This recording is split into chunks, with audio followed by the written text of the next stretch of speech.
কাতারে আমেরিকার সামরিক ঘাঁটিতে ইরানের হামলার পর যুদ্ধবিরতির খবর দিলেন মার্কিন প্রেসিডেন্ট ডোনাল্ড ট্রাম্প।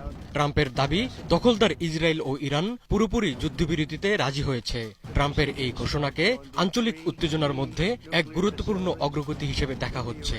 তবে ইরানের পররাষ্ট্রমন্ত্রী আব্বাস আরাকচি জানিয়েছেন, এখন পর্যন্ত যুদ্ধবিরতি বা সামরিক অভিযান বন্ধের বিষয়ে কোনো চুক্তি হয়নি। যুদ্ধবিরতি নিয়ে ইসরায়েলের দিক থেকে এখনো কোনো আনুষ্ঠানিক মন্তব্য আসেনি। মঙ্গলবার রাতে কাতারে অবস্থিত আমেরিকার আল উদেইদ বিমান ঘাঁটিতে মিসাইল হামলা চালায় ইরান। ইরানের 3টি পরমাণু কেন্দ্রে মার্কিন হামলার 2 দিন না পেরোতেই প্রতিশোধমূলক এই হামলা চালায় আয়াতুল্লাহ খামেনির বাহিনী। ইরানি হামলার পর ধারণা করা হচ্ছিল মধ্যপ্রাচ্যের সংঘাত নতুন রূপ নেবে। আমেরিকার প্রতিক্রিয়ার অপেক্ষায় ছিল বিশ্ব, কিন্তু সবাইকে অবাক করে দিয়ে হঠাৎ যুদ্ধবিরতির খবর নিয়ে হাজির হলেন মার্কিন প্রেসিডেন্ট ডোনাল্ড ট্রাম্প। জেনেক্সে শিফট করো, লাইফকে লিফট করো।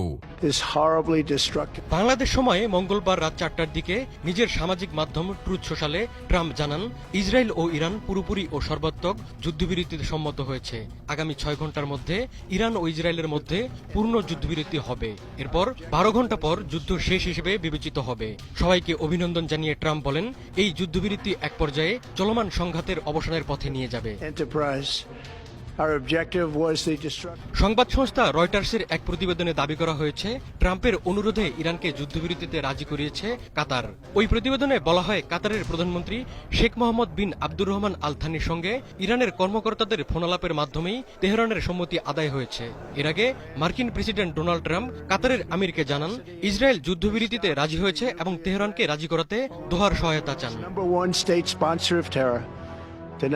এদিকে ইরানের পররাষ্ট্রমন্ত্রী আব্বাস আরাকচি জানিয়েছেন, এখন পর্যন্ত যুদ্ধবিরতি বা সামরিক অভিযান বন্ধের বিষয়ে কোনো চুক্তি হয়নি। তবে তিনি জানান, তেহরানের স্থানীয় সময় অনুযায়ী ভোর 4টার মধ্যে ইসরায়েল অবৈধ আগ্রাসন বন্ধ করলে ইরান আর পাল্টা হামলা চালাবে না।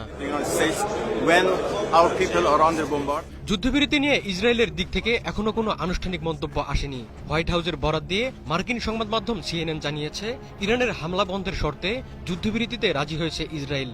যুদ্ধবিরতির আলোচনা চলাকালে ইসরায়েলের প্রধানমন্ত্রী বেনিয়ামিন নেতানিয়াহুর সঙ্গে সরাসরি যোগাযোগ রাখছিলেন ডোনাল্ড ট্রাম্প। পাশাপাশি মার্কিন প্রশাসনের শীর্ষ কর্মকর্তারা সরাসরি ও পরোক্ষ চ্যানেলের মাধ্যমে ইরানি কর্মকর্তাদের সঙ্গে যুদ্ধবিরতির চুক্তির শর্ত নিয়ে আলোচনা করেন। এদিকে ইরাকের বাগদাদ আন্তর্জাতিক বিমানবন্দরের ভিক্টোরি বেস কমপ্লেক্সে ড্রোন হামলার ঘটনা ঘটেছে। এখানে আগে একাধিক মার্কিন সামরিক স্থাপনা ছিল।